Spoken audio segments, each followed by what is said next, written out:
Hi. Nice to be here. Thanks for having us. Thank you. It's a very nice event, actually. I'm seeing like lots of young people and excited game developers around, and it's very nice to see like how this market is actually growing and changing. And I'm here to discuss with you a different different side of the market. It's kind of a strong statement saying that the market is broken. We are going to fix it. Yeah, where to start? So, market is broken, but first I need to talk a little bit about myself. I'm Emrah Kara, founder and CEO of VaultN. And I've been working in publishing, distribution, e-com side of the gaming industry, monetization, etc. for a while. And working with a couple of very big companies before in my life, I realized that actually the most messy part of the games industry is actually the distribution area, because it's mostly overlooked. One of the biggest game publishers that right now is like around $2 billion value. Like when I went to their office, when I went to them and I said like, look, can we make a deal? I would like to sell some products from you. They said like, yeah, we can only give Excel files. And then the Excel file worth would be around like 2 million euros. And then I started thinking like, why? It's so weird, because like there are APIs, there are different areas that you can do, but it's still, interestingly enough, one of the biggest problems in the market. That's creating lots of fraud and the other stuff, and the gray market, etc. So I was a gamer, but I cannot dare to be a game developer because it's a crazy job. So I decided to help the industry as much as, from my point of view, how we can actually fix the digital distribution. So 15 years ago, industry, there was not so much indie developers. There were a lot of indie developers, but there was no tsunami of game developers coming in the market. Thanks to Unity and Unreal kind of engines, we now have like huge surge of game developers. Everybody is developing their games from their houses, their own companies, etc., all around the world. So that caused actually a huge problem. Okay, we have 5-6 different platforms. And we have, like in just Steam, we have like 51,000 games. We have 2 web app stores. They have like together more than 1.5 million games. And yeah, how are we going to solve this problem? How are you going to differentiate yourself? Think about like you're just make the best craft beer ever, and then I'm asking you like, how are you planning to distribute it? And in the games industry, when I ask this question, mostly people say like, I never thought. I'm planning to put it on Steam. I'm planning to put it on Apple Store or Google Play. So like, okay, good luck. But it's like, if you're built the most crafted beer, I'm asking you where are you going to put it, and you're telling me that, yeah, I'm going to plan to put it on the Albert Heijn. So like, good luck. Because you cannot. If you don't know the CEO of Albert Heijn, or if you're coming from a rich family, it's very hard to be a part of that. So what you need to do is you need to reach first like maybe 2 bars and then go up from there, right? But in the games industry, things are working differently because we are working digital and it's open. So these platforms, I'm not going to judge them here. Like, of course, the title is judging a little bit, monopoly, duopoly, but I'm not going to be here advocating the eat the rich, kind of, because these guys are actually helped us to become the digital, to become actually one of the biggest fast-growing games industry in the world, the digital games industry. And these guys, after coming to a certain growth, of course, like every capitalistic company, they become monopoly. They became like a little bit conservative about their market share and how they do things.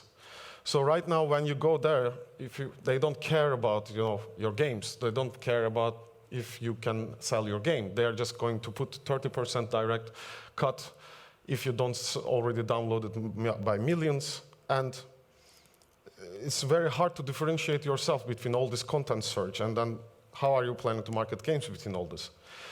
So the diagnosis of the distribution market is actually a little bit problematic. So right now, the visibility is limited and expensive. The platforms are actually not interested so much in pushing into growth markets because they really don't care so much because they already have the American and European markets, and they are very happy to dominate those markets, pretty much. And when you ask them, yeah, I want to sell more in Brazil, good luck, try. But you have to know, like, still at the moment, the biggest growing markets are actually Middle East, Latam, China, Southeast Asian markets, and pretty much covering the big chunk of the market we are going to see soon. But also, 15 to 20% of the whole PC game sales are actually happening outside of these platforms at the moment, and it's growing. We have lots of other parties actually trying to sell the games. Independent distribution platforms are actually trying to enter the market, trying to keep some hold. And outside of that, outside of the PC market, we have also the mobile market. And mobile market is actually selling billions outside of the app stores at the moment. Tencent, Epic, Garena, Free Fire, etc. Like kind of confidential information, but what I know is that Free Fire is selling around 35 million a month outside of App Store. And in Middle East, PUBG only selling 400 million a year outside of the app stores. So soon, Digital Markets Act is coming. And the lawsuits, the antitrust lawsuits against Apple, Google, etc., is going to change the digital distribution industry because those platforms will have to open their sales to the third-party distribution. So if you want to redeem your cards and top-up cards or redeem your game into another platform, they will have to make it inside of their platform. So this is going to shape the digital distribution for the upcoming future. That's what we are seeing. So as you can see, the market is actually mostly growing on the upcoming markets, growth markets, etc. As you can see, the year-over-year growth in the North American and European market is almost stagnant. And the real chunk of the real future of the industry is actually right now growing on the games. Of course, Europe and America is amazing and amazing part of the industry, but you would like to reach those emerging markets. And on those emerging markets, you don't have access mostly. You have the platforms, yes, but you don't have all the platforms. You have limited access.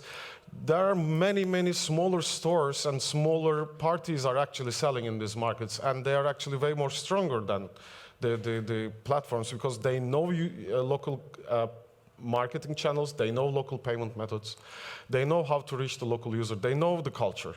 So which the biggest don't care or don't know. So if you're a developer, there are like two ways of distributing, right? Either you are going to find a very nice game publisher who's indie-friendly, etc., who is trying to publish your game, which is really good, to be honest, if you can find a very good publisher. And the other one would be like trying to do the self-publishing, which is also a little bit harder to do, but it's also possible. But any way you choose, I have like a couple of, let's say, tips that I can give from my experience in the industry. So whatever your option is, either you choose a publisher or you basically do the self-publishing, I really recommend you guys to think about reaching out to local stores. There are many local stores, there are many companies who are actually selling in these markets. They know how to reach those markets. Push your publisher or yourself to actually make a part of the distribution, you know? Distribution is so important that created the biggest brands in the world, Coca-Cola, McDonald's, PepsiCo, etc. All of them are distribution wonders. And please keep your distribution in mind because in games industry, I can see nobody is actually talking about distribution. So market accessibility is important because these local parties are dying to make marketing for your product. They really want to sell, they want to shout out, they want to talk with the locals, they want to go to the influencers and show your product.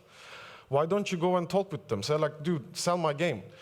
And I'm going to, you can even just push your terms towards them, like rather than you can do better revenue margin share with them. rather than giving 30% to directly to someone. Actually, you can make a better agreement with them. They are dying to have content. So, and they are going to help you have your discoverability and reach, of course. So you can go to Google, still sell in App Store, you can still sell in Steam, etc. But these guys can actually help you find your niche customer that can build on the critical mass that you're going to grow on. So, don't wait for organic traction. It's like buy maybe a lottery ticket every month would be actually easier choice, you know, less stressful, and maybe have the similar kind of chance to win. Distribution strategy should be a part of the start, and then use regional and not crowded areas a lot. Please do it. And earlier distribute widely, the higher your market share will be, because once you're in the market, there will be a lot of piggy bank other guys copying your product.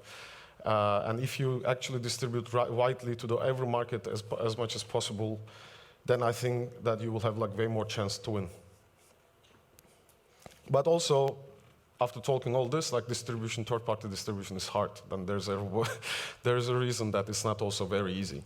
Because if you are talking about there are hundreds of stores in just the Middle East and thousands of stores in the whole Asia Pacific, this is where you need to manage all of them. And that's the biggest hardest part. Like, how are you going to talk with all this? Like, if you want to just connect an API and try to sell them directly, it will take like months, years to onboard them, work with them, etc.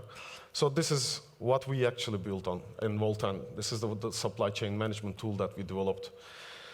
It's basically a seamless digital distribution tool that is connecting to all these guys, and then distributing your games, making digital distribution seamless for you, and increasing your revenues and profits to help you to reach out these guys and then work without thinking about like, how am I going to get the reconciliation report?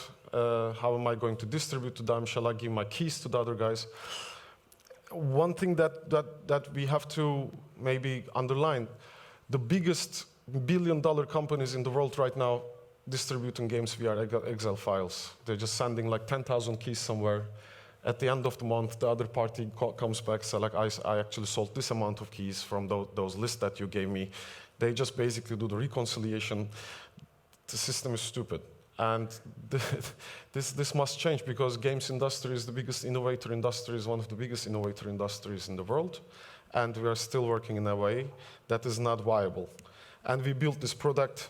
We are already testing it with like major AAA publishers, with a lot of retailers from Middle East, from Southeast Asia, from Europe, and upcoming very good publishers are actually trying and testing the product.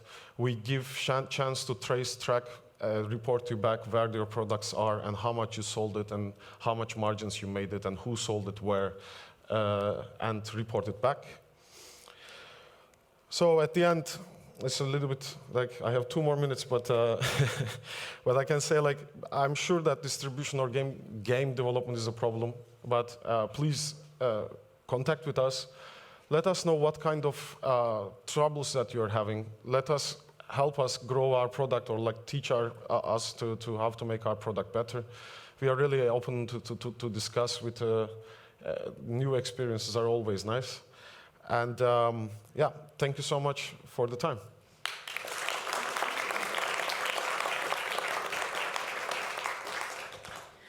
Thank you so much. Some interesting pointers, so thank you for that. Yeah. There's time for one more question, if you have them. There is one. Yes, please. Very far away. Do you want to have the thing thrown at you, the microphone? Microphone? Try and raise my voice. Okay. All right, perfect. Sorry, it's a 3-part question, and thank you for your presentation. Apologies for legalizing it. I'm a lawyer working for publishers and developers. I was wondering if you've covered 3 things in your service.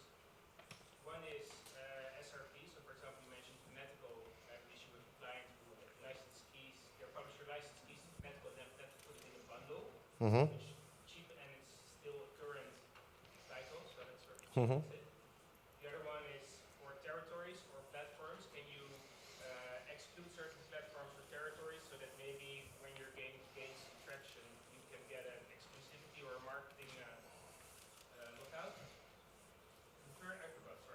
The first one was about SRP. How are you managing the SRP actually? Yeah, we have like pricing tools. So you basically dictate your SRP. You just say like, this is my SRP price. The system automatically calculates depending on where the sales happened. So basically, if the sales happened in Hungary, you have 26% VAT, then it just automatically calculates from that IP location and then calculates the price and tells you what's your revenue share model. So you basically enter the details. You say like, I want my 70, 80% revenue share or like 90% revenue share from this game. And you don't even send the keys to them. You keep in your own vault. You just give them access to pull keys from your system. Once the system basically starts selling, it just comes back and reports back to you. Okay, this key has been sold in Hungary. This is the cost price. This is your revenue share, and automatically does the whole reconciliation thing real time. Yeah, and. You don't get 10,000 lost keys somewhere, or you need to. No, that's the problem that we want to fix, actually, because that's stupid, right? Like, because you're sending 10,000 keys, and I many times I had like, yeah, we don't know this 25,000 keys where they are and how they. No, you don't send the keys. The industry is in between right now, right? As if you're sending like a truck, and then they're distributing and then reporting back. But it actually can happen real time. So what you do is you just give them an allocation. We call it allocation system. So you, from all your keys or your products in your system, you just basically tell them, I give you 5,000 keys between these dates. So they will sell, the more they sell, the more products they will get. They're not going to get the products until they sell. And nobody sees the keys until the end user, all encrypted. And the second question? I think that's answered. Okay, perfect.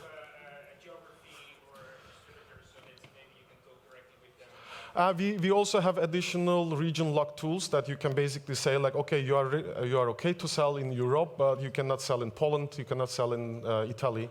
We actually have also additional, like you can have region lock keys, but also we have additional region lock systems that you can, it just blocks blocks the transaction once the IP number is not coming in from the right place. Yeah. Okay, thank you. If you have more questions, you can talk to him personally. So thank you so much for your talk. Ik ga nu vast neerzetten.